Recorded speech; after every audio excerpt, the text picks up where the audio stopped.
conflicts are inevitable. They're not a bad side of the family. They are a normal process. Yeah. And they're there because we are not identical. We think we have different needs. Yeah. We come from different places. And we are going in different directions sometimes. And so they are inevitable. They are normal. But how do we handle them? How do we deal with them? Again, that has a lot to do with our state of mental health. How do we have the resources to deal with these differences? Are we from the beginning? Are we aware that these differences are going to be there? They're always going to pop up from time to time. And are we prepared? Have we had emotional preparation, but also talking about it? Have we built channels of dealing with these conflicts in terms of, I'm talking about spouses and partners? Have we built this? Are we okay with the idea of having conflicts? Having differences in the first place. Are we okay with the idea? Actually, do people know that it's okay to have conflicts? I think people. Because for me, it's what follows the disagreement that becomes problematic. But differences, we have different makeups. Every single person, even the three of us seated here, we have a different makeup. We are not going to be on, even in this conversation, we had different stances on different topics. Mm-hmm, mm-hmm. You know? And that's now that's imagine normal. People staying together and living together on a daily basis. Yeah, your lives are not going to merge magically as you would like to think. At glance. And but because of course it begins in love, somehow you, with the rush of love and everything, you want to believe that. And there's a lot of misinformation around that area, and people rarely talk about these realities and normalizing people having different standpoints, different needs that bring about the conflicts. And then that's where the issue is. Are we aware that, are we comfortable with having differences? And then that will affect how we are going to approach these differences, because you having a different opinion or being different from me doesn't make you a bad person.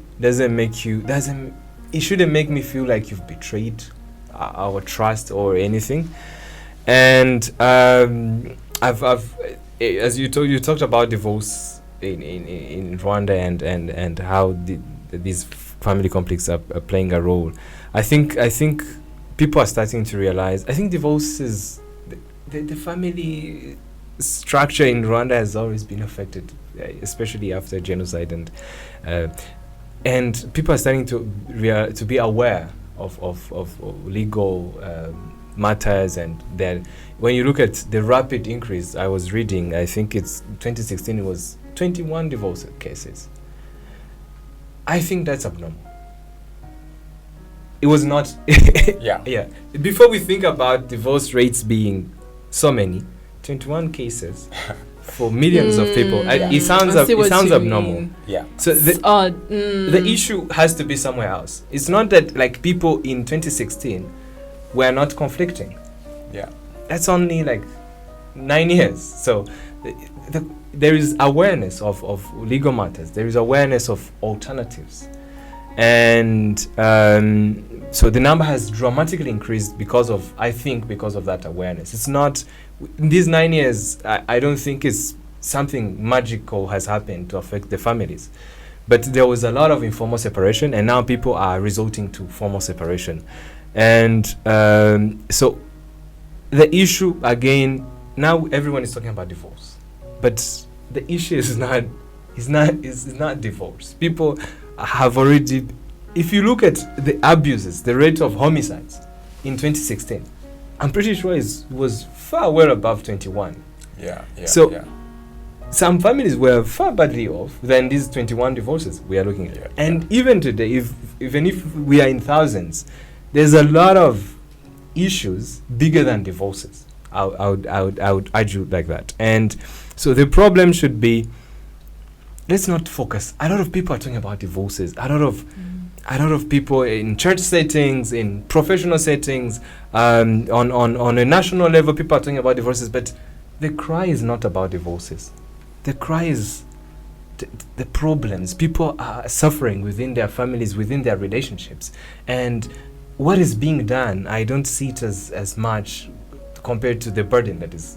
I think a lot of people should start to think about interventions tailored to support families, and not just to support married couples that are struggling, but to support people before even they think about creating a family. And it should. I think that's why it should begin. People should be prepared for the entire process. I've had interesting propositions of having like some 3-month, or I had this policy or regulation that people should spend some time, before being admitted to go and make some marriage commitments. But what are they doing within that period? How do we have programs tailored, even in informal structures like churches, and do we have programs truly tailored to help people understand that this contract, this most of the time lifetime contract, is a serious deal, and people should be careful and should think about all these dynamics of conflicts, how we're going to solve conflicts, and should be prepared that challenges are going to be there, and new challenges that you've never faced before, and you have to navigate through them, and sometimes you need professional help. It's okay to seek professional help. Are you advocating for marriage education as well? Yeah, marriage education and